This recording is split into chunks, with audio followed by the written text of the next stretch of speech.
Alhamdulillah hari ini doanya dijabah, kepengen duduk langsung di depan Ustadz, depan sendiri dan bisa tanya. Ustadz, 10 tahun yang lalu saya dikasih rejeki sama Allah berupa kanker osteosarkoma di kaki kiri saya. Saat itu banyak vonis-vonis buruk yang saya terima, dari mulai diamputasi, usia tinggal 3 bulan dan lain sebagainya. Tapi itu saya terima dengan baik. Alhamdulillah saya bisa menjalani. Selama berproses ini justru yang jadi masalah adalah ada orang yang menghancurkan saya secara psikis. Saya dihancurkan bertubi-tubi, jadi sampai saya tuh nggak bisa ngerasain sakit kankernya kayak apa tuh saya nggak ngerasain, Ustadz. Jadi kayaknya saya ngerasain sakitnya justru kok sakitnya malah jadi secara psikis ya, karena saya sakit saya dihancurkan bertubi-tubi. Tapi saya berusaha untuk menerima bahwa seperti Ustadz bilang bahwa takdir Allah itu selalu baik. Di situ fokus saya hanya satu, saya harus hidup lebih lama untuk anak saya. Jadi saya juga berdamai dengan saya nggak mau memikirkan orang itu, dan katanya kalau kita sedang dizolimi lebih baik kita mendoakan diri sendiri. Saya jadi berdoa untuk hidup lebih panjang dan alhamdulillah ini adalah tahun ke-10 saya hidup lagi. Beberapa bulan yang lalu orang tersebut dapat kejutan yang sama seperti saya, merasakan sakit kanker juga dan saya harus merawat beliau. Di sini saya sedih karena saya tidak ingin ada orang yang merasakan apa yang saya rasakan. Saya merawat beliau dengan kesungguhan hati dan saya berjanji mendampingi beliau sampai sembuh. Saya ridho Ustadz, tapi setelah berproses beberapa waktu, kadang kayak ada film yang diputar. Jadi di saat saya mendampingi, tiba-tiba kayak ada memori yang diputar, kayak deja vu, Ustadz. Gimana caranya saya menghapus deja vu-nya? Saya nggak mau memori yang diputar ini mengurangi keridoan saya nggak mau nggak dapat pahala karena itu. Saya kepengennya, saya juga sudah berdamai, saya selama ini sudah hidup berdampingan dengan baik. Tapi kayak ada slide-slide foto yang diputar lagi kayak gitu. Jadi bagaimana Ustadz, apakah mungkin Ustadz bisa kasih saya pencerahan? Saya kepengen mendampingi dengan sepenuh hati dan saya nggak mau keridoan itu bisa terganggu dengan memori-memori itu. Satu lagi Ustadz, di 2018, kalau nggak salah pertama kali Ustadz kesini, saya juga ikut sharingnya Ustadz dan itu waktu itu saya juga dikasih kejutan ayah saya kena kanker nasofaring. Saya mau bilang terima kasih sama Ustadz karena dari 2018 sampai 2021 sharingnya Ustadz menemani pengobatan ayah saya dan hari ini adalah tepat 3 tahun ayah saya meninggal. Terima kasih Ustadz. Semoga Mbak Sofi ini menjadi ahli surga insya Allah. Karena wajahnya wajah ciri-ciri ahli surga, Masya Allah.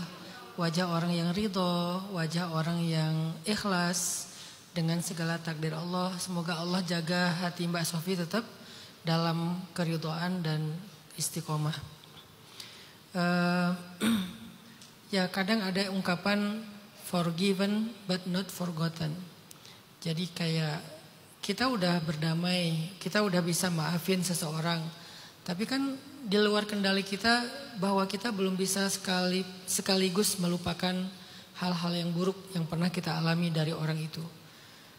Dan ini bukan sesuatu yang akan mengurangi keikhlasan ataupun keberkahan dalam kebaikan kita. Jadi kalau kita nggak bisa melupakan keburukan seseorang, selama itu tidak mengurangi kebaikan kita kepada dia, maka tidak akan berkurang juga pahala di sisi Allah Subhanahu wa taala. Sesekali muncul atau bahkan ada beberapa orang yang sering kali muncul. Dalam kemunculan itu dia melawan dan tetap berbuat baik dan itulah perjuangan dia, jihadnya dia. Jadi jihadnya kita adalah masih mau membalas keburukan orang lain dengan kebaikan meskipun kita masih sangat ingat dengan keburukan-keburukan itu. Bahkan bekas-bekas keburukan itu masih ada dalam kehidupan kita, bahkan mungkin diri kita. Kalau bentuknya zahir mungkin masih ada lukanya. Kalau bentuknya batin mungkin masih kerasa lukanya. Kalau bentuknya finansial mungkin masih kita rasakan dampaknya dalam karir kita atau kehidupan pribadi kita. kita tahu betul keburukan dia dan kita masih merasakan betul keburukan dia, tapi bisa-bisanya kita ketika dia ada masalah kita bantu dia dan kita lawan ego kita lawan marah kita, dan itu adalah jihad yang luar biasa itu. Itu yang disebut dengan idfa billati hiya ahsan, disebut dengan ihsan. Dan Allah berjanji kepada orang yang berbuat ihsan, hal jazaul ihsan illal ihsan. Adakah balasan ihsan kecuali ihsan? Apa itu ihsan? Membalas keburukan dengan kebaikan. Jadi ketika kita berihsan kepada manusia, membalas keburukan mereka dengan kebaikan, Allah juga akan berihsan kepada kita, membalas dosa-dosa kita justru dengan kebaikan di sisi Allah. Ampunan, ridho, pahala, surga. Jadi Allah justru membalas dosa-dosa kita dengan kebaikan. Kok bisa ya Allah membalas dosa-dosa kita dengan kebaikan? Karena pun kita selalu membalas keburukan orang lain dengan kebaikan. Itu disebut dengan ihsan. Idfa billati hiya ahsan, hal jazaul ihsan illal ihsan. Jadi Mbak Sofi, teman-teman sekalian, gak harus lupa. Tapi justru ketika ingat kita masih tetap istiqomah, masih tetap berbuat baik, pahala kita saat itu lebih besar daripada ketika kita lupa. Kenapa bisa kayak gitu? Karena itu sama dengan orang yang berinfak ketika sulit. Alladzina yunfikuna fis sarra'i wad-dharra. Orang yang berinfak ketika lapang dan ketika sempit, ketika mudah dan ketika sulit. Apa bedanya? Orang yang berinfak ketika lapang atau ketika mudah, dia dapat pahala infak. Tapi ketika dia berinfak di waktu sempit, waktu sulit, meskipun angkanya lebih kecil, dia mendapatkan pahala infak plus pahala pengorbanan. Jadi kalau Mbak Sofi sesekali ingat, lalu tetap berbuat baik kepada orang tersebut, maka saat itu Mbak Sofi beramal soleh 2 kali lipat daripada biasanya. Walaupun lebih nyaman kalau gak ingat kan? Itulah kenapa ketika ingat gak nyaman pahalanya lebih gede. Karena kaidah fikihnya kata para ulama adalah al jaza ala qadril masyaqqah. Balasan itu atau pahala itu tergantung tingkat kesulitan dalam beramal. Itu namanya kaidah fikih. Balasan itu tergantung tingkat kesulitan dalam beramal. Ada 2 orang sholat di masjid, shaf pertama, takbiratul ihramnya bareng dengan imam misalnya. Tapi pahalanya beda. Kenapa beda? Tergantung jarak rumah mereka ke masjid. Yang effortnya lebih, pahalanya lebih, walaupun ibadahnya sama.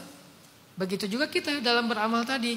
Karena effort kita lebih untuk tetap berbuat baik dalam kondisi kita masih sakit, dalam kondisi kita juga belum bisa lupa, sesekali teringat, itu effortnya lebih, maka pahalanya juga lebih. Itu yang disebut dengan ihsan.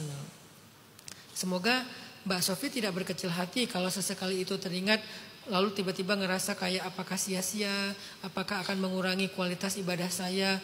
Enggak, itu yang pertama. Yang kedua, minta sama Allah untuk diberikan kelapangan dada. Dan itu doanya Nabi Musa alaihissalam. Rabbi syrah li sadri. Ya Allah, lapangkan dada saya. Kenapa? Nabi Musa tahu akan ketemu Fir'aun. Kan itu doa sebelum ketemu Fir'aun kan? Kalau Nabi Musa ketemu Fir'aun, Nabi Musa masih ingat loh dengan kejahatan Fir'aun sejak dia masih bayi. Yang dia harus hanyut ke sungai Nil. Yang dia harus makan bara api sehingga membuat lidahnya keluh, gak bisa ngomong. Yang dia pernah diusir, yang dia kemudian jadi buron lari ke Madian, ke Yordania sekarang. Dulu namanya Madian. Ingat sekali dengan kejahatan-kejahatan Firaun. Sekarang tiba-tiba Allah bilang, coba dakwahi Firaun. Ajak Firaun kepada iman. Ajarin Firaun tentang tauhid. Kan ini kayak harus ngajarin orang yang udah jahatin kita. Harus nasehatin orang yang jahatin kita. Harus ngajak kepada kebaikan orang yang harusnya celaka aja. Gak usah dapat kesempatan kepada kebaikan. Disitulah Nabi Musa minta, ya Allah lapangkan dada saya. Karena kalau dada saya sempit, gak sanggup saya ajak Fir'aun kepada kebaikan. Gak rela saya dia dapat hidayah. Kan harusnya Nabi Musa yang udah dendam banget sama Fir'aun gak rela dong kalau Fir'aun itu dapat hidayah. Harusnya Fir'aun itu celaka aja. Sehingga Nabi Musa berdoa, ya Allah lapangkan dada saya. Baru kemudian mudahkan urusan saya. Kemudian dan hilangkan keluh di lidah saya. Sehingga saya bisa berucap dan dia memahami ucapan saya. Sebaik itu Nabi Musa niat untuk berdakwah kepada Firaun setelah lapang dada. Itu Mbak Sofi. Semoga Allah berikan kelapangan dada buat Mbak Sofi. Dan Mbak Sofi sakit pun udah 10 tahun. berarti Allah berikan keistimewaan kepada Mbak Sofi yang pernah diberikan kepada Nabi Ayub. Jadi Mbak Sofi itu kan nanti di akhirat orang itu yauma idzi yasdurun nasu ashtatan, berkelompok-kelompok sesuai dengan amalnya, liyura a'malahum. Mungkin salah satu di antara kelompok yang akan Mbak Sofi temui kelak di akhirat adalah para anbiya, salah satunya Nabiullah Ayub alaihissalam. Sehingga dengan sakit ini Allah akan angkat derajat Mbak Sofi sederajat dengan para anbiya seperti Nabi Ayub. Ditambah lagi udahlah sakit harus berbuat ihsan. Ini lebih dahsyat. Udahlah sakit harus berbuat ihsan. Insyaallah Mbak Sofi itu orang istimewa.